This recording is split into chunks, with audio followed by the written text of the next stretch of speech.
صاحب خونمون گفت اگه زیاد حرف بزنی میرم اسمتون رو میدم دست امنیتیا، میگم که خرابکارید. اون شب فقط به عبدالله گفتم بی خیال پولمون، حرومشون باشه، فقط بچه هامونو از این ترس نجات بده. ریحانه هستم، یه زن افغان که سالها تو ایران تو یه محله ساده توی اسلام شهر توی خونه کوچیک زندگی می کردیم. شوهرم عبدالله بود، یه مرد خوب و زحمتکش، یه کارگر ساده ساختمونی. هر روز صبح تا غروب کار می کرد و نون حلال می آورد. ما 3 بچه داشتیم، جمال، فاطمه و نوید. بچه هایی که تو ایران به دنیا آمدن و بزرگ شدن و لهجهشون ایرانی شده بود.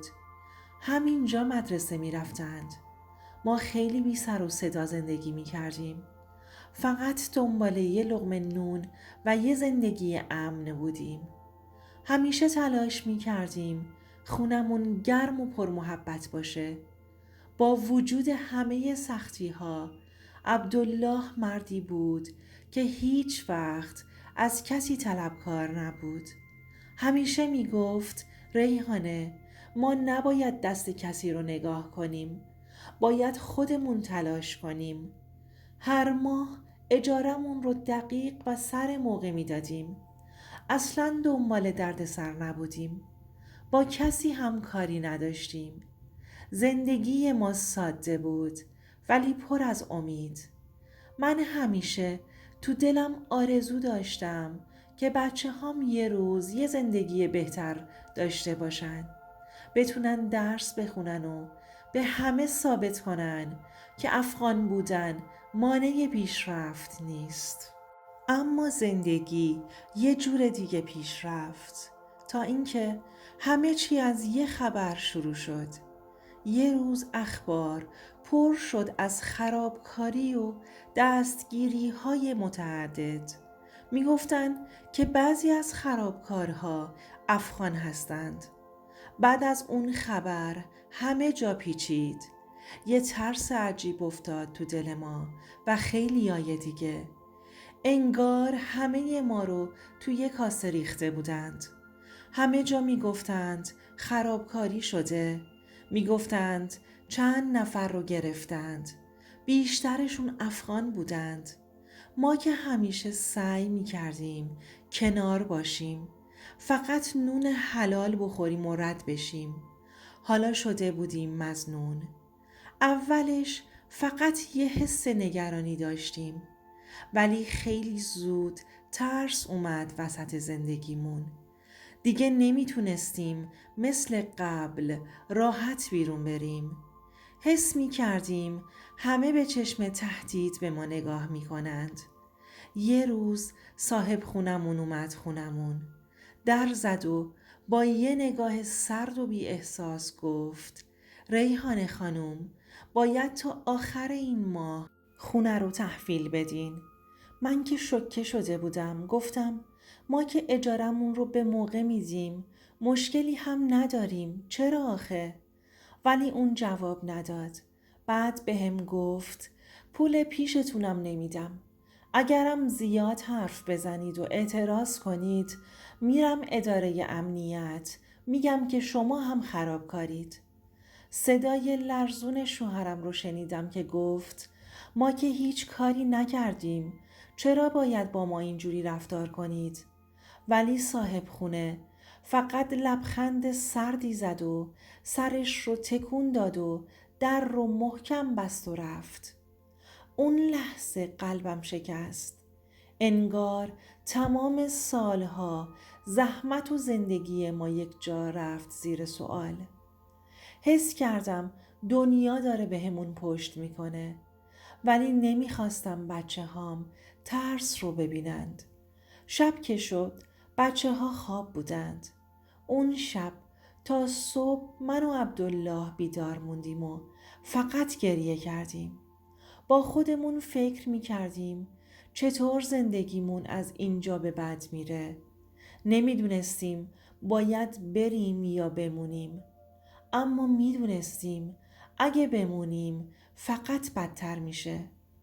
بعد از رفتن صاحب خونه هوای سنگینی افتاده بود تو خونمون. عبدالله که دستاش همیشه پینه بسته بود دستم رو گرفت و گفت ریحانه نگران نباش، ما اینجا میمونیم. اما من دیدم که ترس تو چشماش موج میزنه. هر روز اخبار رو میدیدیم. حرف از خرابکاری ها و دستگیری ها بود، ولی هیچ وقت باور نمی کردیم تو این گیر و دار ما هم آتیش بگیریم. یه روز که عبدالله رفت سر کار صاحب خونمون دوباره زنگ زد. اون قدری که صداش تهدید آمیز بود قلبم داشت تون تون میزد. میگفت مهلتتون داره تموم میشه، زودتر خونم رو خالی کنید. صدای صاحب خونه مثل یه شمشیر توی وجودم فرو رفت. من مونده بودم با یه ترس عجیب که حتی به بچه ها هم منتقل شده بود. چطوری باید از حق خودمون دفاع کنیم وقتی که تهدید به خرابکاری میشیم؟ هر بار که میخواستم حرف بزنم عبدالله دستم رو میگرفت و میگفت بی خیال، بیا فقط بچه هامون رو حفظ کنیم. ولی دلم داشت آتیش میگرفت از اینکه نمیتونیم حق خودمون رو بگیریم، از اینکه مجبورم صدامو بزنم و خاموش کنم. یه شب وقتی بچه ها خوابیده بودن من و عبدالله کنار هم نشستیم. هیچ کدوممون نمیخواست این حرف رو بزنه، اما مجبور بودیم. عبدالله گفت ریحانه باید بریم، اینجا دیگه جای ما نیست، نمیتونیم اینجا بمونیم تا پولمون رو بگیریم. ترس این تهدیدها بزرگتر از همه چیز شده.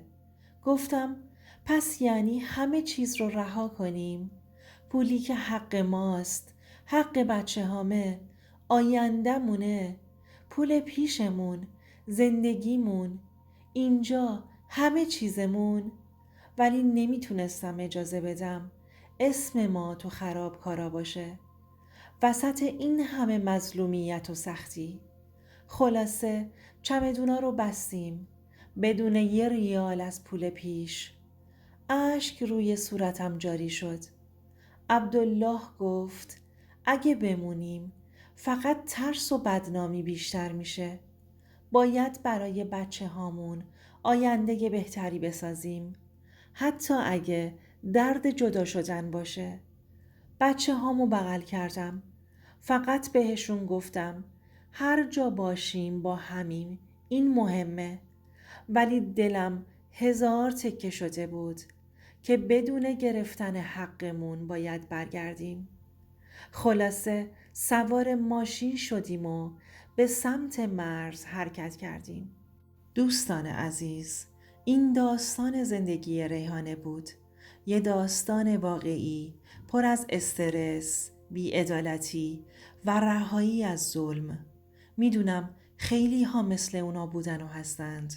زندگی پر از سختی هاست، ولی هیچ وقت نباید از حقمون بگذریم. گاهی آدما تو شرایط بد مجبور میشن انتخاب‌های سخت بکنن، مثل ریحانه و خانوادش. اما هیچ وقت فراموش نکنید که سکوت مقابل ظالم خودش ظلمه. با هم بودن و حمایت کردن بزرگترین قدرته. اگه این داستان به دلت نشست لطفاً کانال رو ساب کن تا صدای ما، صدای اونایی که مظلوم واقع شدن بیشتر شنیده بشه.